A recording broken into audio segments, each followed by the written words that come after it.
Hi students, it's Mrs. Gifford here for 2.4, Deductive Reasoning.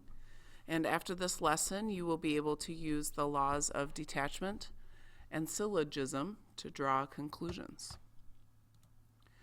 So let's take a look at some vocabulary. We have deductive reasoning, and this is to use facts, rules, and definitions or properties to reach logical conclusions. Back in 2.1, you did inductive reasoning. And then we have the law of detachment, which is a form of deductive reasoning. And in the law of detachment, if P equals Q, if that's a true statement, and then we know that P is true, then Q has to be true. So the example as it shows, if a car is out of gas, then it won't start. Sarah's car is out of gas, so then therefore the conclusion is her car won't start. Pretty straightforward. One other vocabulary term is this law of syllogism. It also is a form of deductive reasoning, just like the law of detachment, except in this case you have two true statements. So if P is Q, if P then Q, and Q then R, if they are true statements, then it's true that P can go with R also. So here's the example. So if you get a job, you'll earn money. If you earn money, then you'll buy a car.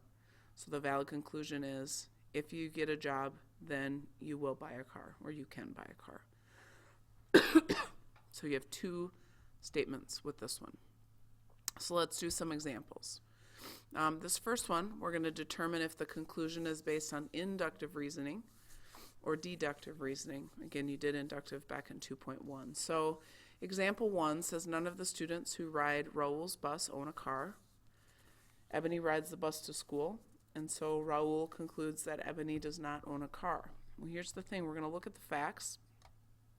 It says here that none of the students who are on Raul's bus own a car.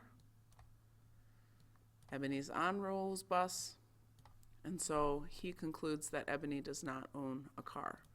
So we say that this is deductive reasoning, and we know it's deductive because there are specific facts in this particular example that tell us that Ebony does not own a car, and that has to do with the fact that he knows everybody on his bus doesn't own a car.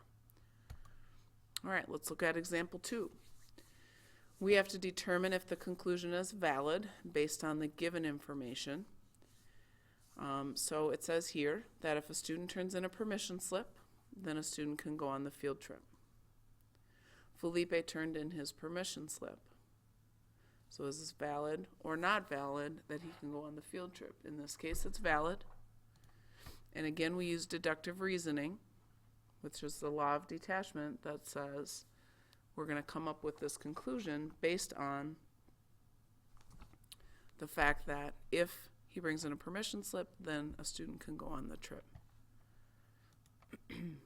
So the last one, we're going to draw a conclusion again with these statements, and then we have to decide if it's by the law of detachment or the law of syllogism.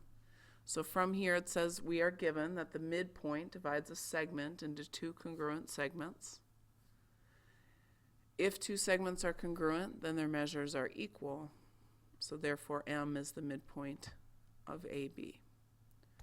So if we have a midpoint, which it tells us, then we know we have two congruent segments. Congruent meaning that they're the same. And here's the first part. So if P then R, okay, if P then R, so here's our R. So if you have two congruent segments, then their measures are equal.